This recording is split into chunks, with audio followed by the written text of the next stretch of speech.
خرجت يوم سبت 18 لخدمة المختار في شهر شبر. barab boobu yaakaar naa ni lu ko ëpp solo ci àdduna amul gis ko dana jafe lool li tax gis koy jafe mooy barab yëpp a baax waaye fi nga xam ni Serigne Touba li mu am lépp ci loolu la ko jëlee guddi gëm mujj fanaan ci Sénégal foofu la jóge néeg ba mu jóge dugg ci loxol tubaab bi wala boog dem ci ànd ak tubaab bi ci ndigalul boromam néeg ba fa la nekk. min daare tudaa bi Mbacke Bari bi ni xaaliqil baaya bari. néeg boo xam ne nag mën nañ la ni fii la Serigne Touba fanaan fajar la fi jóge àdduna sëpp tubaab yi ñëw mu ànd ak ñoom dem képp ku di murit te dund sëñ bi mu ñor la jort naa ni bis ba bu waxuma la bis bu amul woon sax war nga ko wax waaye nag ñu sàkk bis boo xam ne dafa soxe ko ci ndigalu Cheikh Mouhamadul Fadil. dafa nekkoon fii fi Touba gii nangami at fekk na booba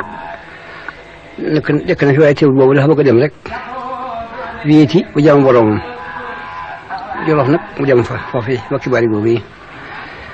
am na fa yenti weer la fa am képp ne laate liggéey ba tubaab bi ñu jaxase ko be ñu gis si ko fa fekk na moom boobu loolu na siiw dem daal moom dana siiw ni dem nga amul man seen sabab lu may waxi day jaxase kat rek di leen seen ak tubaab bi ñu ko jaxase wan ko ne ko kee doo leen jëmaane foofee ci kaw la jëm si bëgg a xeex ak yow rek moo tax ñi ko jëkkoon defoon fekk na moom dem rek la bëgg sama kanam la lépp na maa ngi teew daal mu ca. Sëñ Fallou ay mbiram dafa baatine lool dafa xóot ba dafa jan daan neexutu xam ndax boo demee ba ca kanam rek la suñu borom dimbali nga xam ci lu bari waaye bëggut benn dara manqué ci bis ba tax na mu féetewoo li nga xam mooy fukki fan ak juróom-ñett yi di ko def di ko wootal ko fii ci Touba duma ci dal ni ko sëñ bi waxee ñëpp di ko màggal te loolu Serigne Touba moo ko digle woon Sëñ Fallou wootewaat ko fii ci Touba waaye bëggul daray Serigne bi ñu neenal ko tubaab yi ñoom bis ba nga xam ne ñoom moom lañ jàpp muy seen bis ñoom nga xam ne duñ ñu 18 safar ñoom 10 la ñuy wax 10 août rek lañ xam 10 août googee daa warta réer loolu tax Serigne Fallou delloosi ko dénk ko Serigne Cheikh Thioro ngir bu di ko màggal mu féetewoo ko loolu nag yaakaar na ab ciir mënu koo gën a rëy ci biir yoonu murit lu toll ni bis bi Serigne Touba génne Sénégal tubaab yi jël ko di ko yóbbu néeg ba mu fanaanoon ak dëkk ba mu fanaanoon ñu dem bay fàttali ko bis booba loolu ku mu ñorul dara du la mën a ñor ndax la ca mën a bawi ko jóge ci tuyaaba jóge ci xéwal foofu rek la mën a jóge mënoo ko amee feneen ndax Serigne Touba keroog mbég na mbég nit ñee